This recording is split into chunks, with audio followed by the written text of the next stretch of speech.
Ken. All right, I wanted to put this video in here because of the fact that I was just like legitimately talking to somebody about this.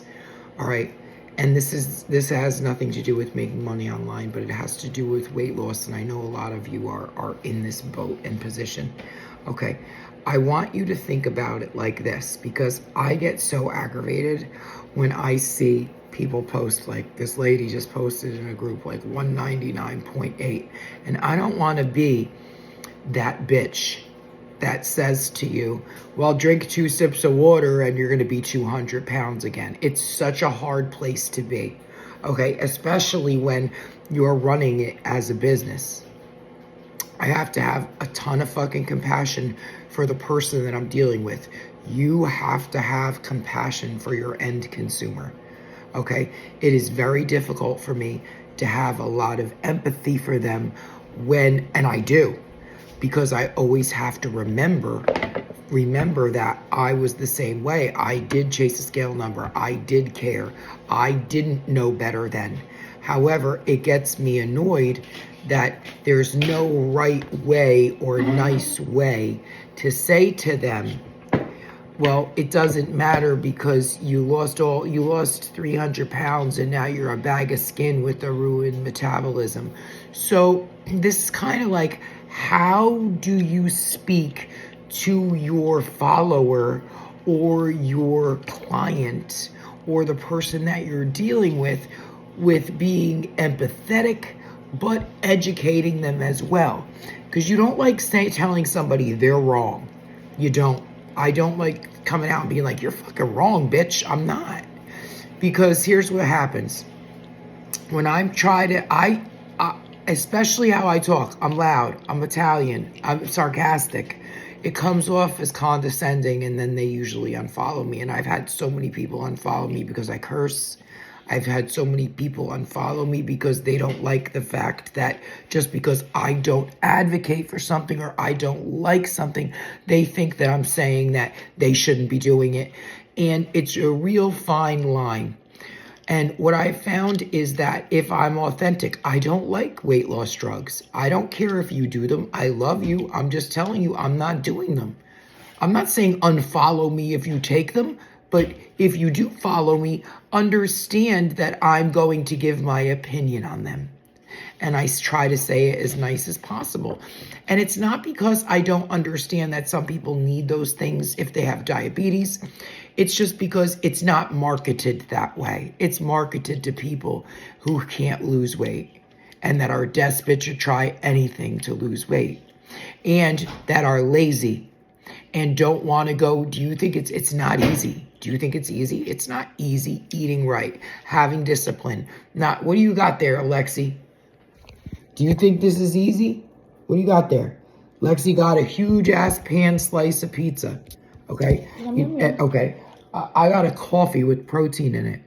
And I'm probably going to make myself some refried vegan pinto beans with some cheeseless crackers, and I'll put some bone broth and some nutritional yeast in it, and then melt a little bit of some Parmesan cheese or some sheep's milk cheese on the top.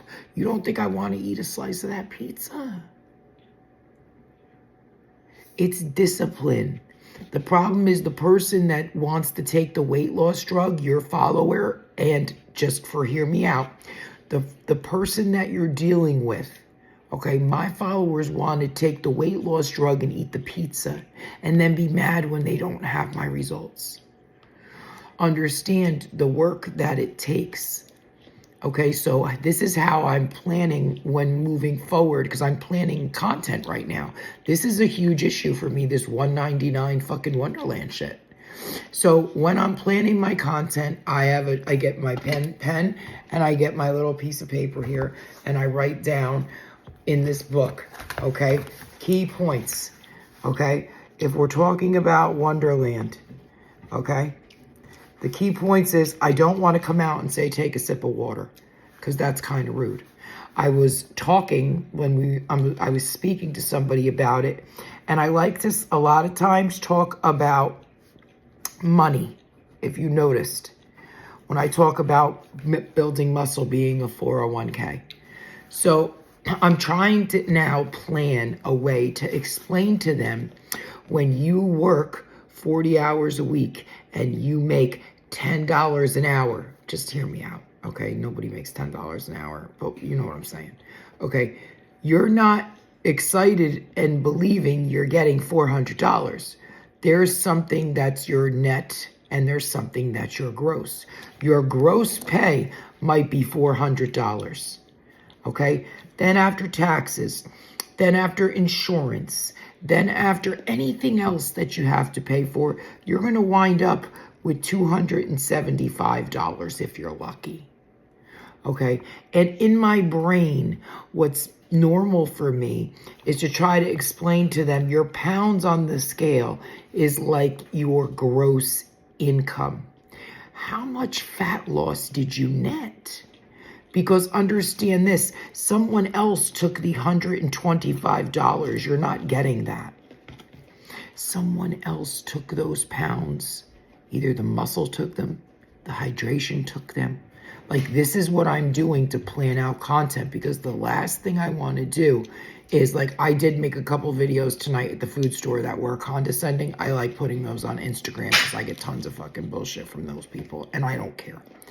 However, when I'm dealing with my community or the people that I'm serving that are in this weight loss community, okay, I'm legitimately trying to have a little compassion, but explaining it as good as I possibly can.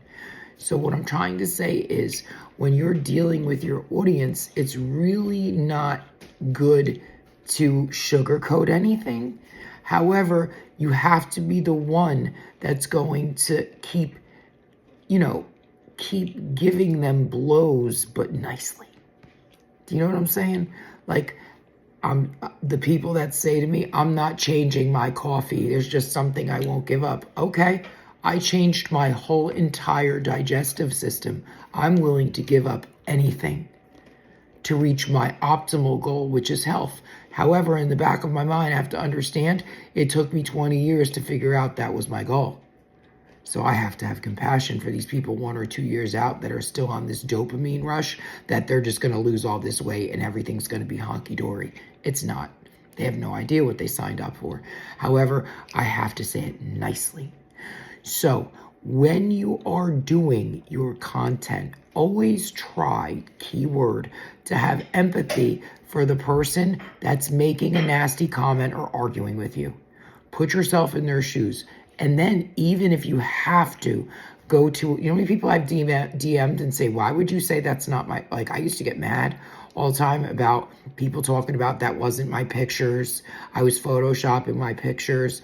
I actually now, when people say that to me, I ban them from the group for like 24 to 48 hours. Before I ban them or suspend them from the group, I go to their DM and say, why would you say this isn't me? You must not follow me. I was like, and if you say it again, you're getting banned from my group. This is absolutely me. I don't give a fuck if you, like, nicely. Oh, do you need to see other pictures? Do you need, like, I'll make a video. I've made a video a lot, like a video that second, and be like, hi, Karen, this is my arm. I have no tape on it. Here's the 3 fucking dots on my arm. Do you know what I mean? And then suspend them. And understand, you're not going to come in my group and shit on me. However, you have to say it nicely and understand that maybe Karen doesn't know you. If Karen does know you and she's just a hater, it's not any loss. Get rid of her. Do you know what I mean? All right, if you have any questions about empathy or problems that you are dealing with your followers or in your comments, please put them in mine. Tell me what your biggest problem is when you're dealing with comments. Like, are you getting annoyed with people? Like, does it bother you? Lexi's laughing at me because she knows all the time. Like, even my daughter, Gabriella. I don't even read, not because I'm ignorant, because there's 8,000 comments on 5 platforms. I don't really even get a chance to read most of these comments. However, understand this. If my own daughter will be like, "Why, these people are mean. They're nasty. I wouldn't be able to deal with it." Here's the thing. I know that somebody who's making a nasty comment is in a horrible place. And Because I don't go putting fucking nasty comments on people's shit. I actually think very hard about the stuff that I'm writing. And sometimes it might sound fucked up, but it's never meant to be, because I'll always put little X's and O's and hearts after it. Even though, yeah, I understand you don't want to give up your coffee, but I'd be willing to give up anything for my goals. Heart, XOXO. All right, I'll see you guys tomorrow. Have the best day.